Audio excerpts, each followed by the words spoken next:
Well, I think a good way to start off, because me and you have never met before. So, and as a nice introduction for the pod, you want to just kick off with a little bit of background on you, what you do, like what started you into hypnosis, what got you going? He's hypnotizing you already. I'm already, we're already in it. Yeah. It's funny because anytime I say the word hypnosis or hypnotist, people are like, what is that? Yeah. You know?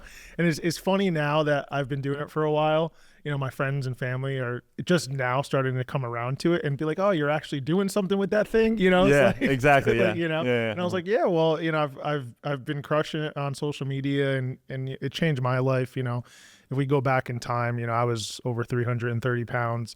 I was depressed. Quite frankly, I was suicidal. I had a litany of just mental health issues and fears, like fears of flying and like I said, my health anxiety.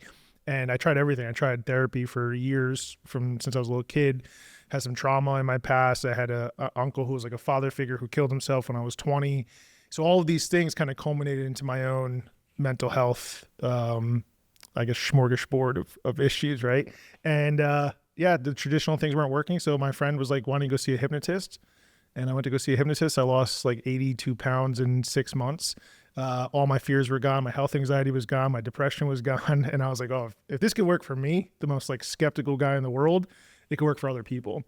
And so if you had told me that I'd be a hypnotist now, like 10 years ago, I'd laugh in your face because I'm like not that type of guy. But as I looked into it, I realized that hypnosis is actually a real practical neurological modality that creates real change internally, and it can often be much faster than some of the traditional modalities. Not that those don't work.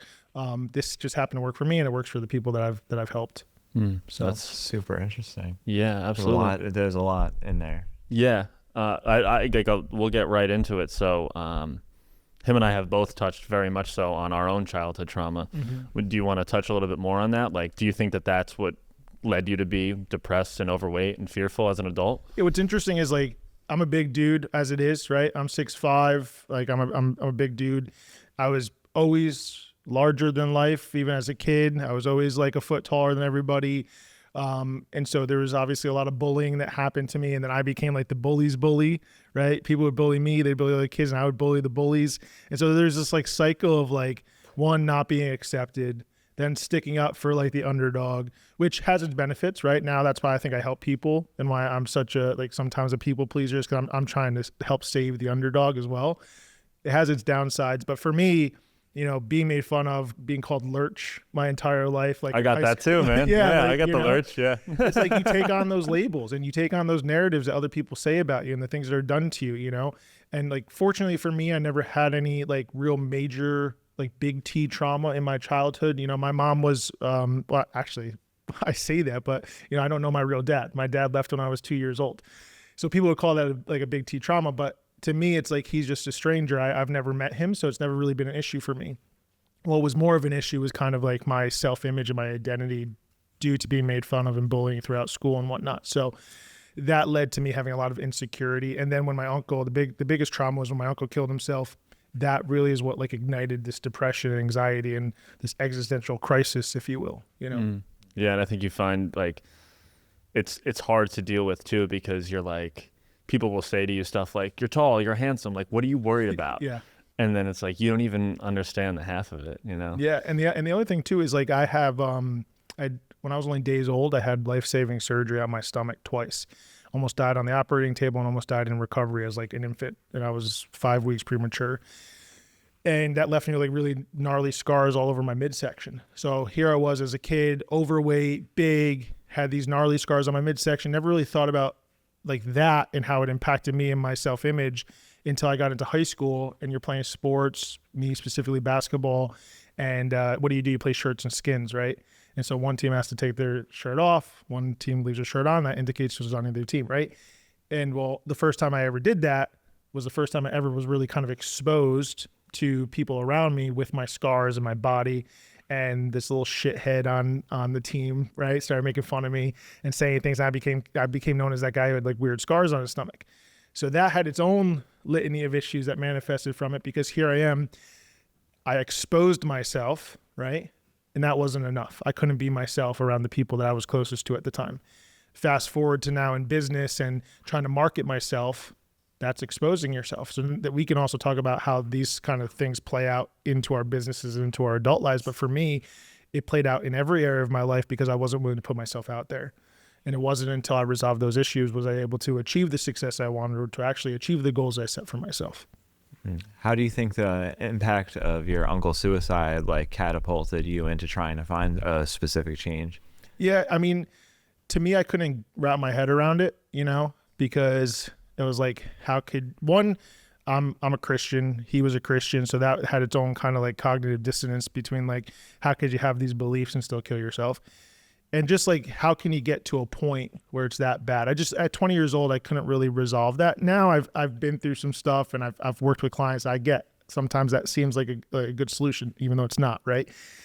And so for me, I was angry at first, and then it hits you that like, oh, if the guy that you looked up to couldn't figure it out, how are you going to figure it out? You know? So, and then then you're in like your mid-20s. Like, oh, life's starting to get real, right? Oh, I have real responsibility. I just got to start making money. I can't rely on my mom anymore. And so it just led to my own depression, my own anxiety, my own fears that just exponentially exploded because of the finite reality that is death, right? I know that sounds like very big, but that was the first time I'd ever dealt with someone like losing someone like that. So yeah, for a few years, it had a major impact. Yeah. How did that like show up in your, like, cause obviously now you're doing pretty well for yourself. How did that show up for you and kind of sabotage you and affect the way you looked at yourself? Yeah. I mean, that specifically, I think because it led to just kind of general depression and anxiety, also got me into some like emotional eating patterns I had been in. Cause in high school, I actually lost a lot of weight in high school. Just like I got taller, even taller than I was working out a lot. I was going, playing sports. And so I lost a little bit of weight like senior year of high school. And then I think it was sophomore year, maybe if I was 20 years old, sophomore year, I was up at college and got the call about my uncle. And then I think because of the depression and anxiety, started eating poorly. That was my coping mechanism. Never did drugs or anything like that. Food was my drug. And then put on a lot of weight, like I said, almost 100 pounds. That further amplified all the self-image issues that I had.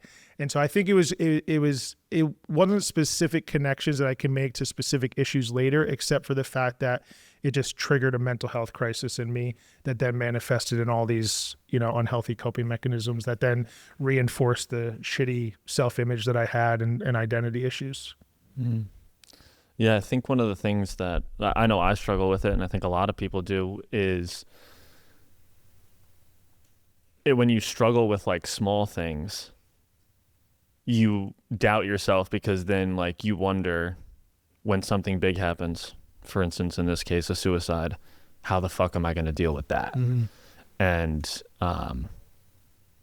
so then like what happened or what was going on in your mind that started the kind of cycle of you being like, I don't want to live my life like this, and I don't want to repeat the traumas that have happened to me?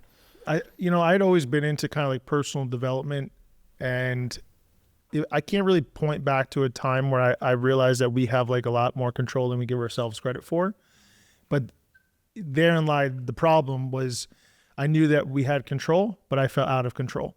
And looking back a few years after my uncle took his own life, I realized that he felt the same way, right? He had all of these things that, he was in control of: his business, his marriage, his relationship with his kids, and everything started to go awry.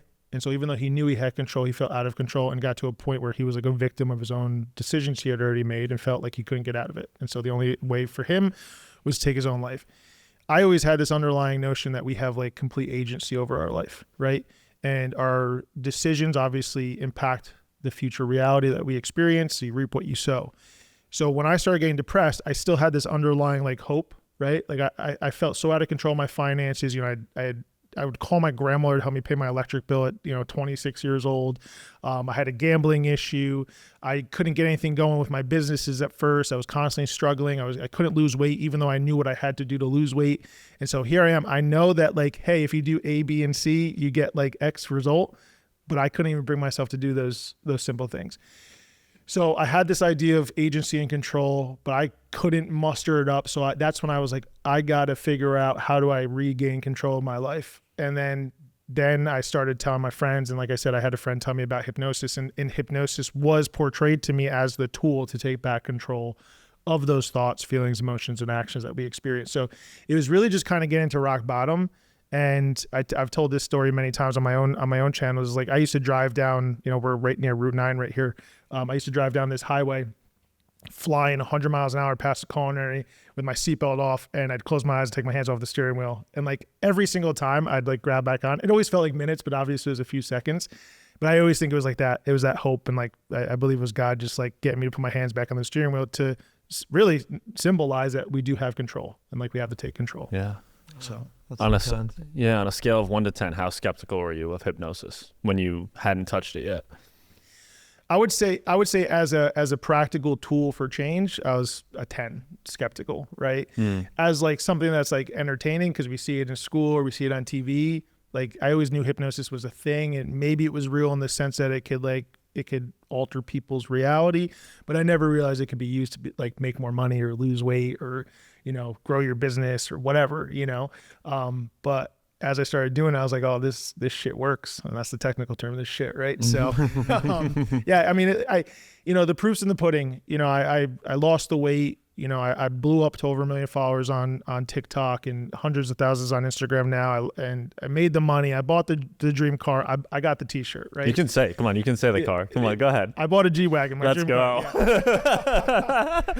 Yeah. And to me, it's like, that's just like an indicator of all the shit that I've been through and then subsequently worked on. It's not the end result. It doesn't make me any happier. Is it nice driving a nice car? Sure. But like, I would give it all away tomorrow for to make sure my peace is secure, Yeah.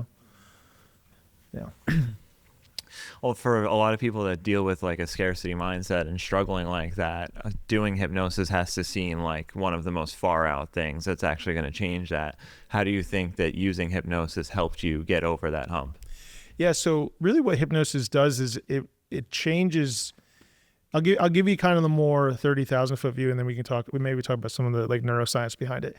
But really what it does is it allows you to change some of those internal perspectives about yourself and how you relate to the world around you, right? So like we, as children, we have things that are done to us, said to us, things that we witness that teach us how to interact with the people in the world around us, and it teaches us what to believe about ourselves, right? So if you have a child who isn't shown a lot of love, let's say, because they're abandoned or they have really strict parents or, God forbid, abusive parents. Well, they're going to grow up with a belief that they're not lovable, not good enough, not smart enough, they can never do enough. Maybe they have perfectionism issues now. And so everything that happened in childhood is going to manifest into these perspectives about themselves and how they relate to the world around them as adults. What hypnosis allows you to do is kind of go inside and reassess those old narratives and those old memories and old moments and change the real neurological pathways that are actually firing in our brain that manifest the thoughts, feelings, emotions, and actions as a subsequent result of the past trauma, right? So it creates real neurological change very quickly. And here's an example. It's like we've all gotten a call, maybe not all of us, but like for me, I got a call that my uncle had killed himself, right? And it changed my life instantly. I couldn't confirm it other than it was a family member telling me, but like just a little piece of information, albeit bad information, completely changed my emotional state, my mental state for a long time. If the negative is true, like if that's true for a negative piece of information, well, that means our brains and minds can change very quickly with positive information. It doesn't take, I get so many people that come to me like, hey, I've been in therapy for 10 years talking about the same thing. I'm still dealing with the same anxiety at the same level. Now, disclaimer is not all therapy is wrong. I still do my own therapy, right? But I think coupled with some of these more, what you might classify as like an alternative modality, or, we even see things like EMDR, hypnosis, what else? Even just general meditation, I think it amplifies the effect and the change that's already taking place. So to answer your question, hypnosis allows us to do pretty much everything we do with these traditional processes and take it from like months and years to really days and sometimes minutes. Wow. Yeah. Yeah. So I think a lot of people view it as this very like out there kind of thing. Mm-hmm. You mentioned like the neuroscience, like give us your best practical explanation of why you feel like it works for people. Yeah, it's funny because we talked about like how people respond to the word hypnosis. I wish I could. I wish I could think of another word than hypnosis, and you could say things like subconscious reprogramming or whatever, right? But at the end of the day, all it is a way to change your neurological pathways in your brain. And what that means is when you're in a state of hypnosis, because really there's two parts to it. There's the state of hypnosis and the process of hypnosis. The state of hypnosis you have to get into first, and we all experience it every single day, right? Like if you've ever been driving from point A to point B and you forgot how you got there, you were in an altered state that we could classify as hypnosis. If you ever like watching a good movie or reading a good book or getting lost in a song, you're in an altered state. Daydreaming, altered state. Meditation, altered state, right? So it's really kind of this altered state of consciousness that we label as hypnosis. It can also be called a meditative state. It's kind of semantics, right? But what happens is your brain slows down specifically the prefrontal cortex. This is where your conscious analytical thought is happening. You know, your executive functioning, short-term planning, things like that. When you're in an altered state, your prefrontal cortex begins to slow down, and this is where you get more of the daydreamy type state, right? This is where the imagination, the older part of the brain, the limbic system is really activated. And so when you're in that state, what we find from what the neuroscience is showing is that we get an increase in what's called neuroplasticity, right? Neuroplasticity, neuro is the brain, the nervous system. Plasticity is the fact that it's malleable. It's like plastic. When you have a heightened state of neuroplasticity, that means you can create change at a brain-based level very fast, right? And so once you're in this state of hypnosis, this altered state of consciousness, you have an increase in neuroplasticity. So the thoughts that you're having, the things that are said to you, like from a hypnotist or a practitioner, the imagery that you're seeing, the feelings that you're feeling, it's all kind of rewriting that subconscious or neurological code in seconds and in minutes because of that altered state. And then the final kind of example I give to prove to people that we all experience hypnosis is, you know, if I asked you guys, like, when did you fall asleep last night? You'd probably say like, around 11. Or roughly. Yeah, around 11 o'clock. And if I said, hey, I'll give you $1 million to give me the exact minute you fell asleep, you wouldn't be able to do it because you have amnesia for it. You go into an altered state right before you fall asleep. So you get time distortion and amnesia. That's the same state as when you go into hypnosis, meditation, focused prayer, daydreaming, etc. And so the brain begins to slow down. And when you're in that state, that's when you can actually create intentional change. It almost sounds like the people who would be most skeptical about it are the ones who are the most hypnotized because you're being hypnotized by social media or the people around you or what happened to you in your childhood, right? Like, yeah. And that's what, you know, it's kind of like a thing with my fellow hypnotists and people in this world is like everything's hypnosis. Like conversations are hypnosis. Like we're in our own little dynamic here where you're focused on what I'm saying. I'm focused on what you guys are saying. You're analyzing it, but it's also triggering things from the past. It's triggering parts of the subconscious mind and different associations that you're not consciously bringing up. So like we're all being influenced. We're all being hypnotized, and it's not a bad thing. I think it's actually it's a utility of how our minds were actually evolved, right? Our brains were evolved to make things easier. Because think about it. Everything relies on kind of our subconscious programming. You know, if you guys had to show up every time you guys do a podcast and relearn what you think about each other, that wouldn't make sense, right? Or I had to relearn how to tie my shoes every morning. No, but what the mind does, the brain and the body does, is it creates these programs. And so just like I have a program for tying my shoes and you guys have a program for what you feel about each other as friends and co-hosts, you know, you have a program for, you know, a fear of flying. You have a program for the anxiety. You have a program for a belief that you're not good enough. And so it's all kind of on this subconscious operating system. And the analogy I give is like our phones. Your phone is the hardware, you know, the physical thing is the hardware. Our brain is that hardware. Now on the phone is what? An operating system. So our operating system is our subconscious mind, you might call it. On the operating system are apps, right? And just like I said, the subconscious programs, the subconscious apps run specific things. And just like you can change code on an operating system and change these apps and programs, you can change the subconscious programs that are running neurologically. Literally rewiring your brain. Literally. Yeah, that was a really great explanation of it. Yeah. And I think people just, once people experience it, everybody that I've ever worked with who's been skeptical and then they're like, I get it. It's like right now, even for your listeners or you guys, if you haven't experienced, it's like I'm trying to describe a color to you that you've never seen before. You know, it's really hard to do, and you can kind of get a sense of it. But until someone like stops smoking after, 3 decades, 2 packs a day in one session, or their fear of flying's gone and now they get to travel with their family, or all their self-doubt's gone and now they start putting themselves out there and they're just like making money hand over fist because now they're marketing themselves. Like, until the result happens, it's very hard to convince someone that, it's a viable option for change. How did you begin to practice on your own, like for yourself? Yeah, because you had a self-practice. So what was that like for you? Yeah, so at first I went to go see a hypnotist, and then I was like, oh, this is cool, because actually one of the things that intrigued me about it was kind of the awe and wonder about it, that we all kind of have as little kids. And I was always like into magic, I'm sure I shouldn't put this out there, but you probably could search my name on YouTube and go real deep into the archives, and you'll see like old magic videos of mine from when I was like 13 years old. Really?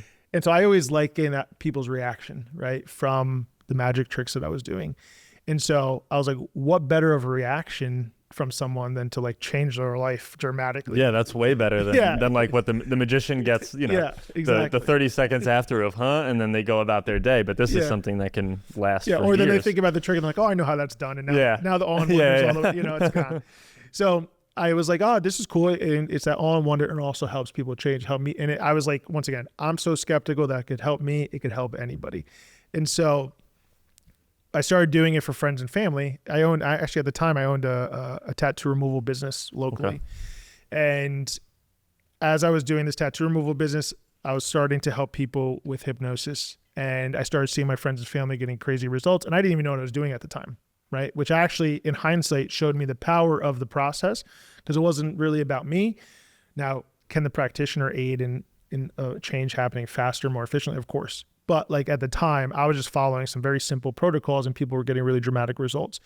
And I started getting traction, word of mouth. Then I was like, oh, I can't keep doing this for free. I got to start charging people. And then I started making more money with that than I was making my tattoo removal business. And then a company and talk about like, we could talk more about some of the fluffy manifestation stuff too. All of a sudden, it's on the docket. Yeah. All of a sudden someone approached me wanting to buy my business, and I had never put it out there. And next thing you know, I'm selling my business and going full time into coaching, and then blowing up on TikTok, all within like a 3-year span. And yeah, I couldn't have consciously engineered that, Wow. Do you think it had anything to do with the consistency that you were doing it too? Because that practice building up over time, just making you better and better at it, and making it easier for you to just change the things in your mind as quickly as you wanted to? Yeah, it's a really good question, because I always tell people you can't spell attraction without action. And maybe we could segue into a little bit of manifestation here, is because everybody knows me as like the practical manifestation guy, or the manifestation guy from TikTok, whatever. But like, it's never been without action. All these miraculous results seemingly that I've had in my life, the money, the car, the weight loss, like the reason the mindset piece worked is because the mindset changes the way you act. It changes the behavior, right? And it allows you to take action faster. Yeah. And so I always say success loves speed, and really any form of success, whatever goal you have, it's just like information times action, right? What's the information I need? And then what's the action I need to take with that information to get the result that I want? That's it. And so most people have enough information, right? You've read the books, you've listened to the podcast, you've done the courses, whatever. Yep. But like, if you don't take action on it, then it doesn't matter. So most people's issues lie in the inability or the friction of taking action. And so that's where really hypnosis comes in, and doing these consistent mental routines, right? Like kind of having like, just so you'd work out your body, right? Constantly, this is called mindset for a reason. You got to set that shit every day. So having some consistent mindset routine, whether it's hypnosis or meditation, allows you to utilize the information to the best ability that you already have, and then take action faster. And then your success becomes inevitable, and it happens a lot quicker than you think. Would you say that in the beginning, taking it back to your depression, your weight loss journey, that at that point you felt like it was tough to take action? Well, and yeah, that was really what made me more depressed. Because I think that's where so many people get caught up, because it's like, yeah, you can read all the things, you can listen to Jay Shetty's podcast or whoever the fuck it is. Yeah. But then, nobody ever changed their life sitting on their bed just meditating, or just reading the book or listening to the podcast. Exactly. Yeah, and that's really what made me more depressed. And I think that makes a lot of people more depressed. So it's like, yeah, no shit, I have to eat better. No shit, I have to stop doing drugs. No shit, I have to, work harder at my job. Like, duh. And so a lot of times they're simple and, dare I say, easy things, right? But we can't bring ourselves to do it because our neurochemistry at that time, especially when you're depressed, you get like an inflammation of the limbic system and you really can't control a lot of your action that you have. So I think the first benefit of meditation or hypnotic practices is just being able to like reground yourself and get present, not necessarily take action right away, but begin to reset that operating system, be able to calm it down so that you can see beyond the chaos. Because I think very often when you're depressed, at least for me, there's so much anxiety that like even though I knew there was a way out and I knew there was action, I couldn't even fathom it. I was I know exactly that feeling of that's just like you know what you need to do. Like you're very familiar with the fact that like you need to go to the gym, you need to eat better, you need to start working hard, you need to wake up early, whatever it is. And it's tough. It's tough to kind of like take that from up here into action. Well, it's also tough because your circumstance doesn't change right away, right? True. Because a lot of times people, you're depressed maybe from like a neurological perspective, like there's a weird concoction of neurochemicals happening that's making you depressed, but it's also a lot of times very practical, circumstantial, environmental, right? Like you're broke or like your relationships are falling apart. And so most of those things can't be fixed overnight, right? You can fix your mindset pretty much overnight, but it's going to take some time. And this is where like delayed gratification and things have to come in. But for me, like I said, when I figured out that like, hey, there's still some hope and I started doing hypnosis, I think the immediate impact was the relaxation of my nervous system, right? The depression and anxiety, I was constantly like, it really just inflamed internally and externally, but like that's what it felt like. And I knew one thing, but I felt another. And there's like this cognitive dissonance always, and there's back and forth, this inner dialogue that's just like going. Once that all calmed down, it kind of gave me the space to like, okay, let's relook at what I need to do. And then one by one, begin to prioritize things. So I think first it's the relaxation, being able to breathe. And a lot of people will tell you that like after they get out of like anxiety and depression, it's like, I can't believe I can breathe now, they get out of a bad relationship that was causing them mental health issues, So I think that was the most impactful part of it was being able to reset. So then leaning into the practical side of it, what does that entail in terms of relaxing and calming down your nervous system so that then you can start doing the things and make long-term change versus just having the knowledge and doing whatever? Yeah, I think really what people should start doing, whether you call it hypnosis or meditation, is like having a few moments a day where you're just not doing anything, right? Like, but being intentional with it, like being intentional, like, and it could be listening to a YouTube meditation or something. Just getting kind of in the practice of like exercising the mind. And I equated it to working out, right? You wouldn't go to the gym just one time and expect to get bigger, faster, stronger, by going to do one workout. And so the same thing with the mind, like is you do have to have some repetition and have this mindset routine, but it doesn't have to be this big, robust thing. At first, I think it should be your traditional meditative practice of like, let me not necessarily clear my mind, because I think that's dangerous too, because what happens is people try to clear their mind and like, oh shit, I can't clear my mind. I'm thinking about that thing that happened 10 years ago, or I'm thinking about what I'm going to eat for dinner tomorrow. Like, I don't think that's as important as just having the intentional time for yourself to take your attention from the external to the internal. And as you do that, it will get easier for you to, and I don't necessarily like using this word, but kind of manipulate what's going on internally for you. But I think that is a good word, because I think that that's what people want to do. Yeah. And I think maybe people are scared of it because it feels like this thing that is like, is it going to turn me into not me? Yeah. But it's like, do you want to be the guy who lays in bed and wants to kill himself? And like, is that what you want? Or do you want to try to like, you don't have to use the word manipulate. You can just use the word change. Yeah. And that's the thing. I always tell people, it's not about me controlling you. It's about me helping you get back control of your own self. Right. Okay. It is mind control, but it's your mind control. I'm just kind of like the tour guide. I give some instructions. I help someone get into that state that they need to be into. I ask the right questions. I give the right suggestions, and their mind is what actually does the work. So, and that's the other thing is I said before, it's like describing a color that you've never seen before. Until you experience the process of hypnosis and what it feels like for you individually, because it's unique to every person. There's no one set feeling to the hypnotic process. it's really hard to describe or even understand. Like Rick Rubin, man. Yeah. Just like Rick Rubin. Yeah. He's a tall guy too, right? Yeah. So we're talking about the hypnosis, and like, so there's kind of a line like where it's almost like, I know I meditate all the time, and people always talk about manifestation and meditation, and somebody that has a religious background, that can be a point where it gets a little bit tricky, because on one scheme of things, we have God who has everything perfectly timed out and it's going to work the way it should. And then we have manifestation, and that's trying to get to your higher self to be more like him. But you also don't want to be like, I'm controlling things and I'm putting that I'm putting this into action and he's not. So how do you approach that? Yeah, that's a great question. It's something that I've wrestled with for a long time. And I've come to terms with it because I've been doing it for so long. And I find that, you know, I try very hard to like stay in my faith, and like, I don't know what's useful for you guys here, what we could talk about. I'll talk about anything, but like for me as a Christian, I'm very involved in like what the spiritual technologies are of the Bible, right? And it gets a little esoteric, but I always try to stay within the constraints of actual biblical teaching. But to answer your question about how do we resolve those two, I think there's an inherent problem with manifestation, because manifestation, there's too much man in it. That's a good way to, right? Too much man, not enough God. And so the new age, all the new age stuff that's out there, to me is just a perverted version of stuff that's in the Bible, and it takes God out of it. The main difference between new age things and the things that we see in the Bible is the attribution, right? So the attribution of God, like, and so when you strip God away from it, that's when it becomes a problem.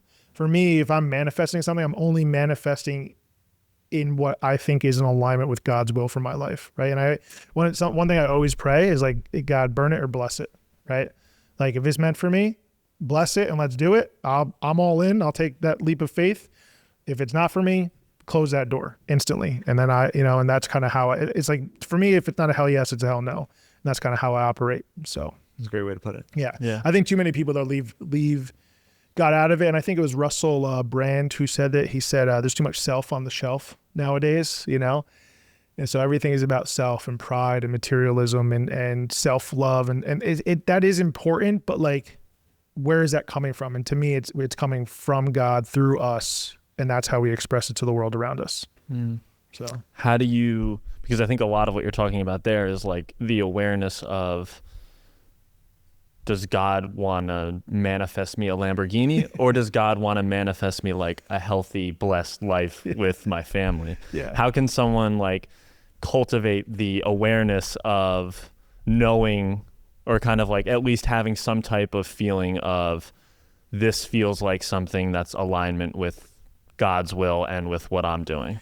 Yeah, I think it's really looking at like the spirit behind it, right? It's like, for me, God probably does not want me to have, or to some extent at first probably didn't want me to have a G-Wagon, because a lot of it was ego, right? It's like, oh, I did this thing, I accomplished these goals. Who's going to be looking at me while I'm at a red light, you know? Now I've gotten over that because I've had the car for a while, and I've prayed on it and meditated on it, right?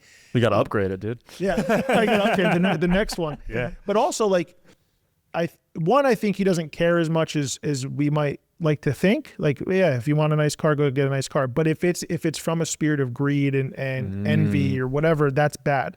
But like, you can also use it as a tool, you know?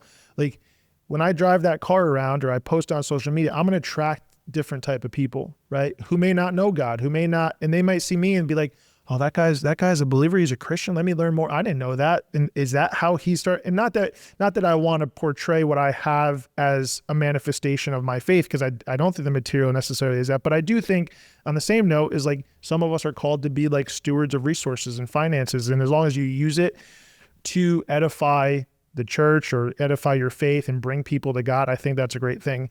And real quick to put a period on that is, you know, we were called to be fisher of men, right? Like God said, go out and bring people to him, right? To bring people to Jesus.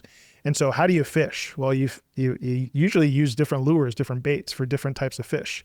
So for me, it's like, I'm I'm kind of fishing for a certain type of person, where you guys might fish for a different type of person, not even from a faith perspective, but it's like kind of these niches that we're in our own personal brand. It attracts different people. And like, for me, the end goal is obviously to bring people closer to God. But I think that's how I kind of resolve the manifestation and my faith.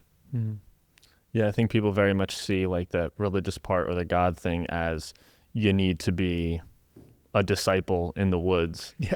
But that like you could be the difference in somebody who like that could be the only way that they hear about hypnosis or God's plan for them is because they ask you a question about your car or about your business or something like that. And it's not as black and white as people think in terms of this is what a Christian looks like. And I think that that's kind of cool because I grew up very much in a Christian household, and my view of what that would look like, especially as an adult, is not what you are today. Yeah.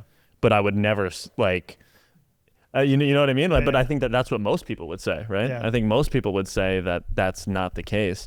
And I think that that's really interesting what you're doing because everybody thinks it's this single line towards helping other people find God or find help. Yeah. And it's not as simple as that. No, and that's what I say to people is like, a lot of Christians nowadays, we see with social media, like actually Christian content is popping off. Forrest Frank's everywhere, man. Forrest Frank. I went to his concert. Great concert, by the way. Oh, dude, we gotta go. Yeah. But like, you don't need to be reading Bible verses to bring people to God on social media. Like you can bring people to God as a mechanic, and it's not even by directly necessarily talking about it, right? You don't have to go out and evangelize all the time, but like you guys help probably save people's lives just by talking about, and without maybe talking about God or faith or whatever, it's gonna guide them on a path to healing. And I think really the magic happens when people are on that path to healing and they realize that like there's something bigger than themselves out there, you know? And sometimes some people find God and that helps healing too, right? Yeah. Like I know a lot of times, especially I've dealt with people with alcohol abuse issues and drug abuse issues, and part of their healing journey was finding God. So did that happen for you guys at all? That's what happened for me. Yeah. I mean, like I started going to church with my partner and like right for Christmas Eve was the first time, and like it was never anything in my family when I was growing up. My sister's not baptized like I was, and that was the furthest extent that I had with religion. And so like once I got sober, I leaned big into spirituality at first, and a lot of it was like more of like the universe. And then as I expanded, I've kind of dug into a bunch of different things, but Christianity has been one of them that I've like tapped into lately. Yeah. To me, it's just always made the most sense. Like, once again, I'm a very practical guy, and I was brought up Catholic. I went to Catholic school my whole childhood, but I was always like Catholic, like Olive Garden's Italian, So then after my uncle killed himself, I was like, how could a Christian, that totally rocked everything about belief in God. I was like, how could God let this happen? I saw what my grandmother was going through, and my mom, and like it totally destroyed everybody. And I actually went to a church locally after, and it was the church he went to because it was like out of spite. I was like, I'm going to see what this like, because they weren't Catholic. They were like non-denominational Protestant type. Yeah. I was like, I'm going to see what they're all about, And so I went, and that was like my coming to, I went there, and like there was so much joy and love. And like that was the day like I gave my life to Christ. And I was like, I would never have thought I would do, just like the hypnosis thing. I would never thought until it happened. And that's where like that changed everything. And that was back in, 2012, I think. So, but I think, you talked about the universe, and this is where I say it doesn't really make sense or where I think Christianity or that model makes sense more is because when people say the universe, they're talking about the container, right? Like it'd be like praying to this podcast studio, right? No, why would you pray to this? Why would you pray to the container? Like, or don't tell Bryce that. Bryce is the creator here. We gotta pray to Bryce. You'll edit it. Yeah. You'll see it in the edit.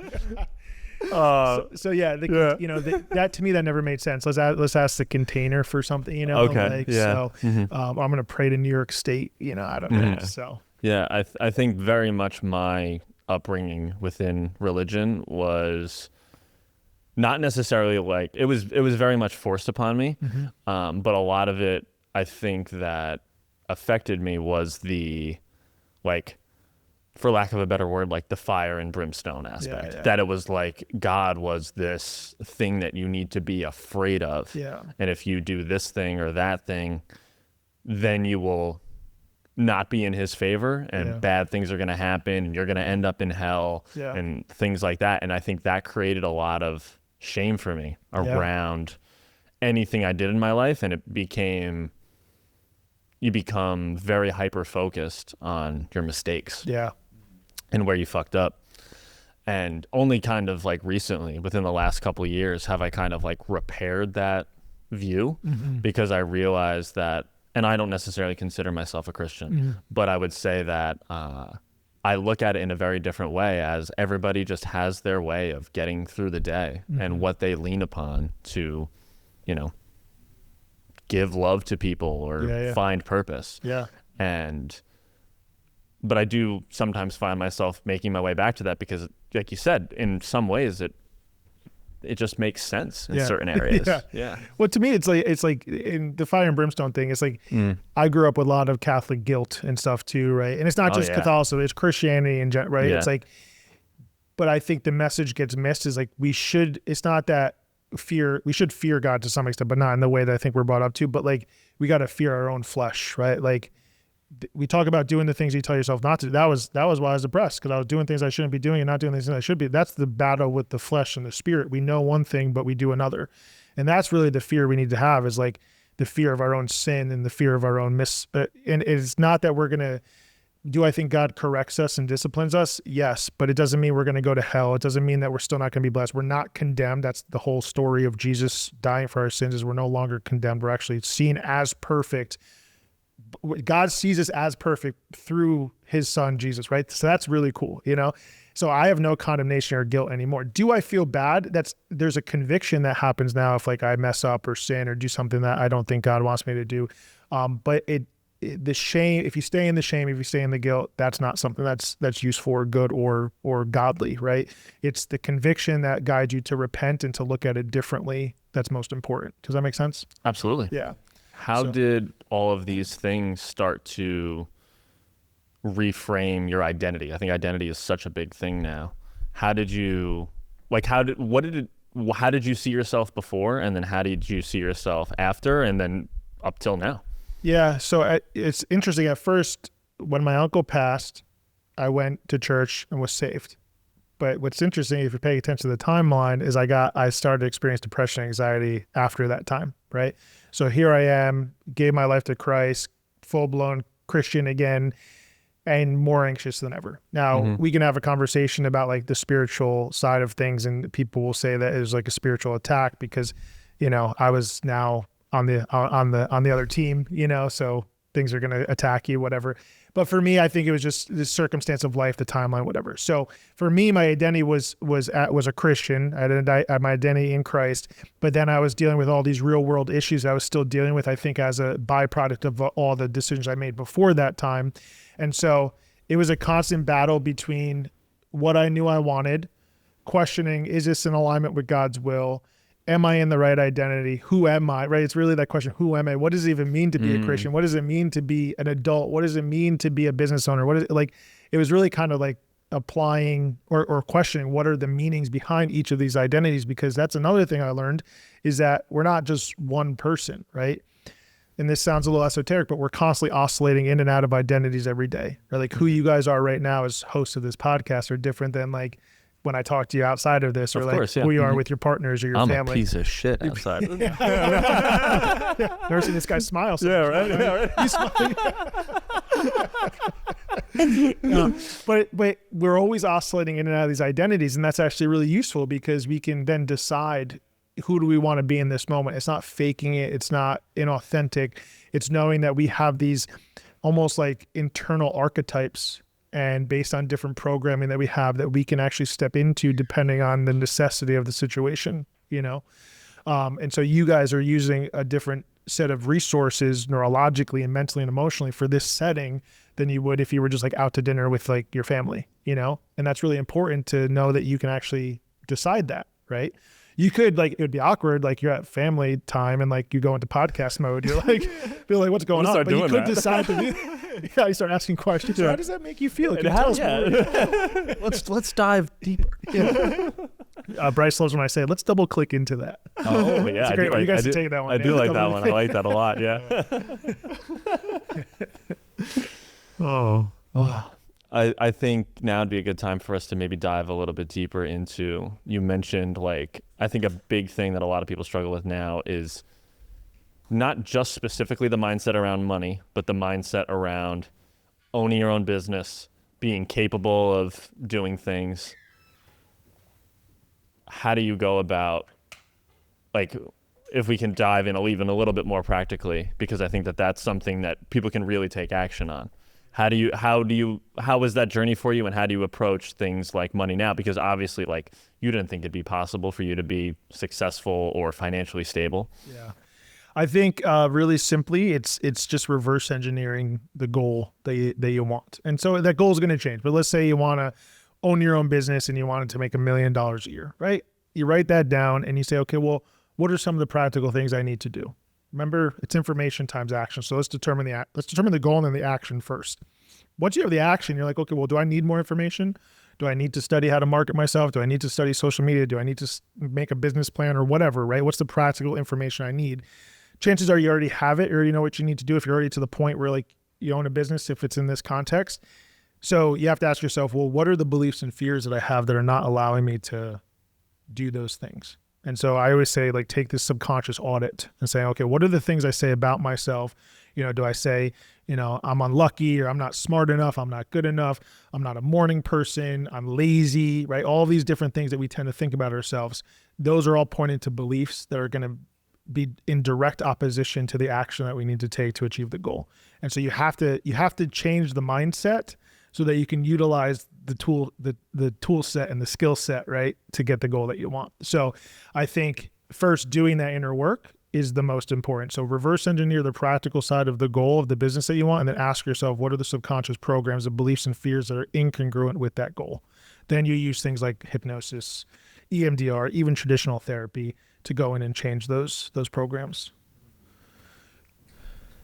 Yeah. Yeah, it's tough because a lot of it is intangible or feels intangible, but therein lies the magic. It's like some people, like you look at the Elon Musk of the world, who just like do it now, do it anyways. And that's really, that's what the latest this year, I really tell them, do it now, do it anyways, right? Do it despite your mood, do it despite, you know, you arguing with your partner, do it despite you being sick. It's like, you just have to do it now and do it anyways. And that's going to pay off exponentially in the short term and in the long term. But most people can't bring themselves to do that because of the fear and the limiting beliefs they have, the perfectionism, the fear of failure, the fear of judgment. Oh, what are people going to think? That's a big one for people starting businesses. And I'm sure you guys maybe came across this in the podcast. Yeah, people are going to think we're weird. What are they going to think when they see our videos on there? Like, you know, who do these guys think they are? Yeah. Exactly. Not so much in episode 1, but in episode 2, we really felt this. Yeah, absolutely. Yep. Yeah. Mm-hmm. And so working through that fear is really important. And so maybe, like, you guys were obviously the type of people that could work through that, even though you might have had that. Some people, it's paralyzing, and then they have to do the inner work to resolve it. So I think just like realizing that you're not going to like spontaneously combust if you get a comment where somebody says that they don't like what you're doing. And also it's like, you know, I mean, I don't know, and I really don't think about it, but like there probably were people who said that about us, right? Who were like, who do they think they are? And just guess what? Like, nothing ever happened to us. Yeah. It didn't stop us from making this. It didn't keep us from having this conversation. And then it's like realizing that on the other side of that fear is the only thing that you can do to get to that point. But also that's the, like, talking about faith again, and like my belief in God is like, that's really what makes me not really care what people say, because I only care about what God thinks about me and what he said about me in the Bible, right? So like anything else, I'm like, whatever, you know, like, so, and it takes a level of faith, it takes a level of maturity in your faith, but it also takes, I think, some of this practical subconscious reprogramming too, you know. The Bible says too, like, do not conform to the patterns of this world, but be transformed by the renewal of your mind, right? He's talking about renewing your mind. And even, you know, you've heard the word repentance, repentance, you've heard it, right? Like repentance does not mean saying I'm sorry, right? repentance means renewing your mind. So when you repent, it's not just like admitting that you did something wrong. It's actively trying to change your mind to not do it again.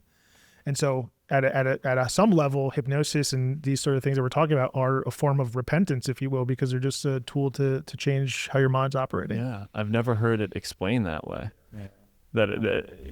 Yeah, I feel like in a lot of ways I've heard it explained to in the fact that like you need to be like sorry and go into yourself and be like, I screwed up. Yeah. But what it sounds like, that it's almost like a solution-based word. Well, that, we talk about the lie from like the devil or like enemy or whatever, right? It's like that's it. Like God does not want us to feel condemned or shame or guilt. So if you feel that way, it's a literal spiritual attack, right? To get you to not repent. Because if you sit in the shame and you sit in the self-pity and the guilt, you're not going to change, right?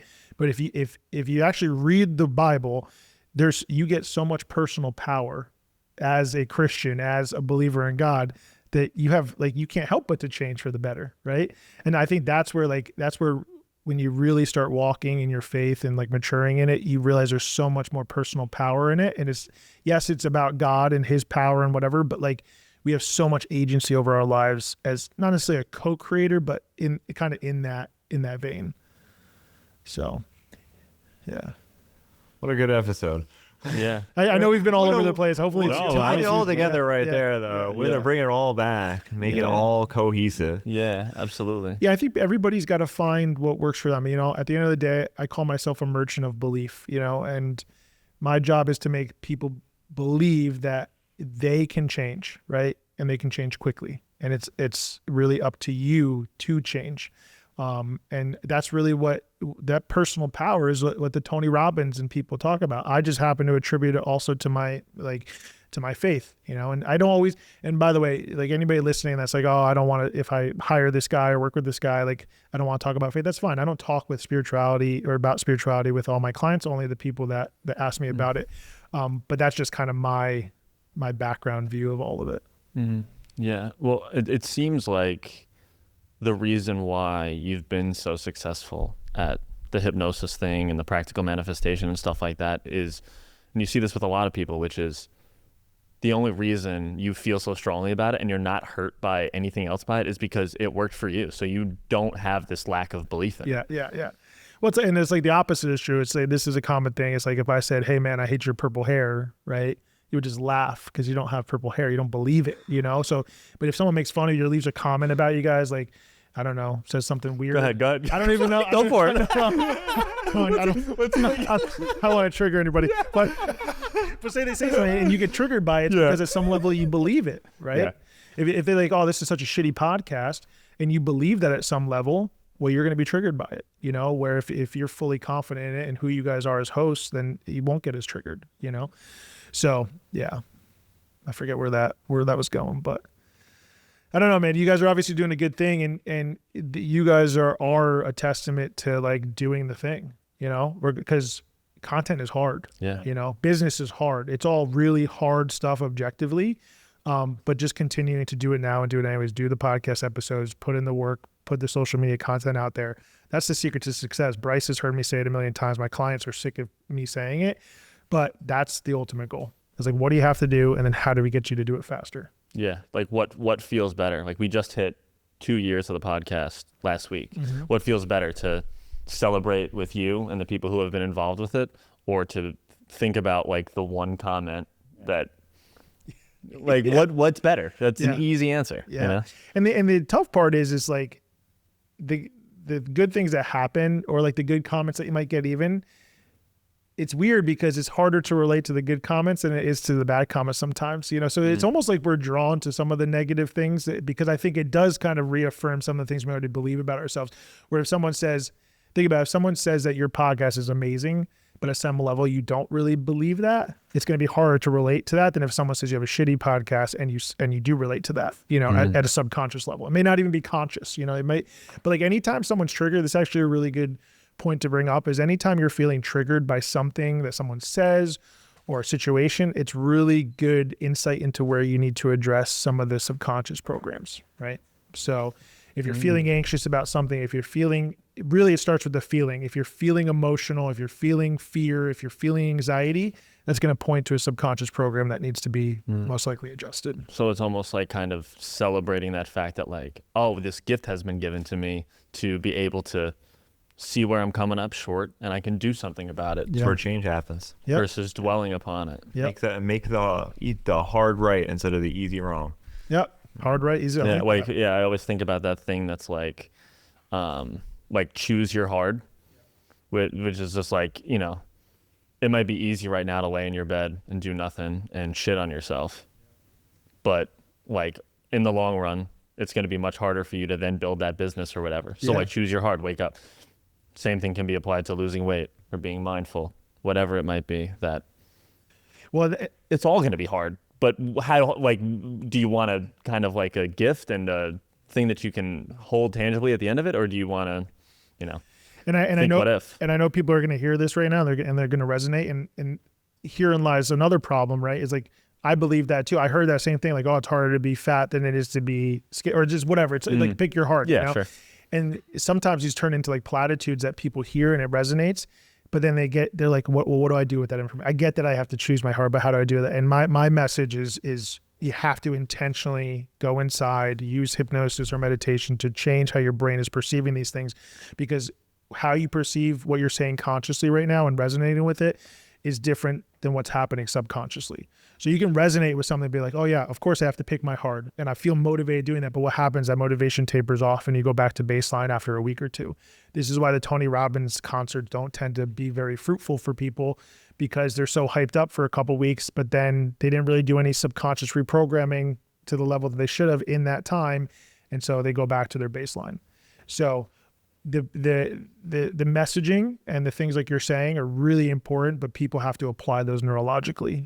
That's really kind of the secret I found, is like, it's not just about the information, it's about making sure your subconscious mind is aligned with that information so that you can take the action.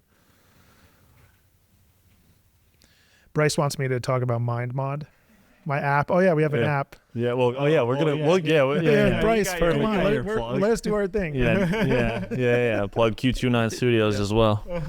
Come see your boys. This place is a dump. But yeah, now is this has been incredibly enlightening. This is your time. I know you're big on the courses and the coaching and social media to put out where people can find you and how you can help them. Yeah, absolutely. So we just launched a Hypnosis app, Hypnosis meditation app. Has all of my exclusive hypnosis audios on there, meditations, soundscapes for sleep. It's kind of like, I like to think of it as like a sexier version of like the Calm app, if you know that app. Been using Calm. You want to sponsor us? What do you think? 1,036 days in a row. Oh, we got a streak? I love that. Yeah, we got. I'm big streak guy. Yeah, I'm trying to get streaks on the MindMod app, but that's what it's called. It's called MindMod. You go mindmod.com, or you can get MindMod on any of the Google Play or Apple Play stores. It's amazing, and I always encourage people to like send requests in for specific audios that we can put on there. But those are like longer, more extended versions than what people will find like on social media from me. And people are loving it, and I got a couple partners with it. We're crushing it, and it's all the same processes and tools and hypnosis audios that I personally use, and I use with clients who pay me thousands of dollars, so you can have it like right in your back pocket for, I don't know, $10 a month. So yeah, that's my shameless plug for that. Not shameless. We like that's part of this whole thing, is we want to, expedite the process of you helping people as well. Yeah, and I always tell people, just try it. Like, not even my app. Like, if there's actually one thing I could leave people with, is like, would I love people to come work with me or like download my app or buy one of my courses? Sure. But really the message is like, just explore hypnosis. Go look at the literature, look at the research papers, watch the YouTube videos, and like try it. And I promise you that it will have a tremendous impact very fast, especially compared to maybe some of the other things that people have been trying. Definitely more than willpower. Willpower sucks. Yeah, I think that's something that like that's great. We'll save that for another episode.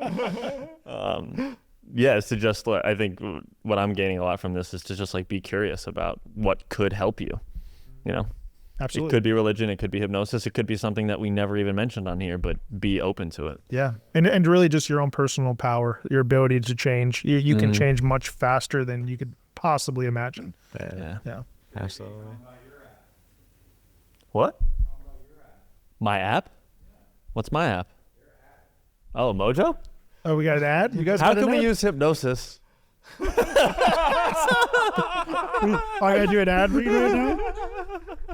No, we just got our first like real sponsorship. Oh, congratulations. Thank you. It's this app called Mojo, and it's a sexual wellness app for men. Sexual wellness. Yeah. So I can perform better. There's the star of the show right there. Oh. There he is. Mojo called. They want you to do more ads. That's good. That's congratulations. That's cool. Thank you. Yeah. So what is? How can hypnosis make you?